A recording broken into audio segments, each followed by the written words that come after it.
महाभारत के युद्ध की शुरुआत होने वाली थी। कुरुक्षेत्र में दोनों पक्ष आमने सामने खड़े थे। अर्जुन ने जब अपने ही परिवार, गुरु और अपनों को युद्ध के लिए तैयार देखा तो उसके मन में गहरी निराशा और भ्रम उत्पन्न हो गया। उन्होंने धनुष नीचे रख दिया और श्री कृष्ण से कहा, मधुसूदन, इस युद्ध में मैं अपनों का संहार नहीं कर सकता। अगर सब कुछ ईश्वर के अधीन है और भाग्य पहले से तय है तो कर्म का क्या महत्व है? मैं इस हिंसा में क्यों भाग लूं?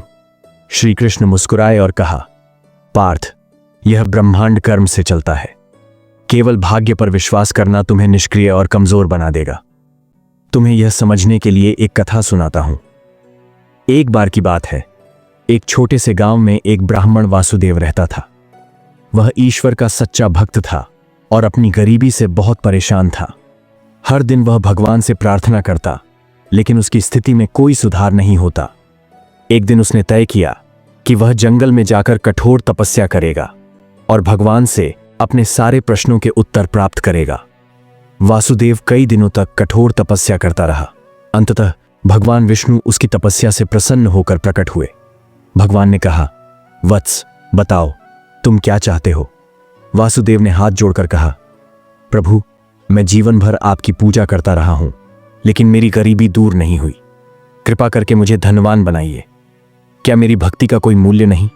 भगवान विष्णु ने मुस्कुराते हुए कहा, वासुदेव, तुम्हारे भाग्य में इस जीवन में धन नहीं लिखा है, लेकिन याद रखो, तुम्हारे पास कर्म का अधिकार है। यदि तुम परिश्रम करोगे और सही दिशा में प्रयास करोगे तो तुम्हारा भाग्य बदल सकता है। वासुदेव ने उत्तर दिया, प्रभु, जब भाग्य पहले से तय है तो मेरा कर्म कैसे कुछ बदल सकता है? भगवान ने कहा, मैं तुम्हें एक बीज देता हूं, इसे लगाओ, इसे पानी दो, इसकी देखभाल करो और फल की चिंता मत करो। यह बीज तुम्हारे जीवन में बदलाव लाएगा। वासुदेव ने उस बीज को अपने खेत में लगाया।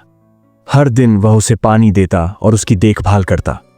कुछ महीनों बाद बीज से एक बड़ा वृक्ष उगा। उस वृक्ष पर मीठे फल लगने लगे। वासुदेव ने उन फलों को बेचकर थोड़ा धन अर्जित किया। धीरे धीरे वासुदेव ने फलों का व्यापार शुरू किया।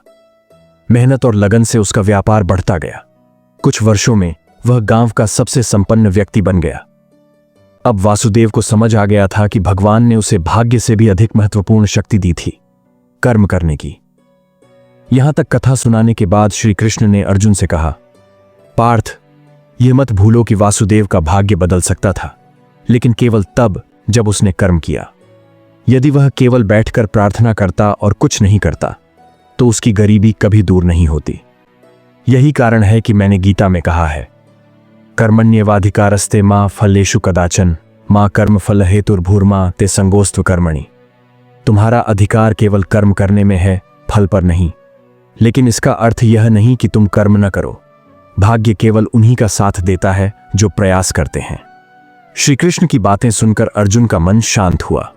उसने धनुष उठाया और धर्म की रक्षा के लिए युद्ध करने के लिए तैयार हो गया। उसे अब यह समझ आ गया था कि कर्म ही मानव का सबसे बड़ा धर्म है।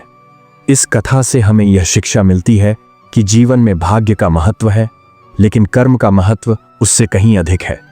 ईश्वर भी उन्हीं का साथ देते हैं जो अपने प्रयासों से अपने जीवन को संवारने का प्रयास करते हैं। केवल प्रार्थना और भाग्य पर निर्भर रहना हमारी प्रगति को रोक देता है। इसलिए श्री कृष्ण हमें सिखाते हैं कि कर्म ही जीवन का निर्माण करता है।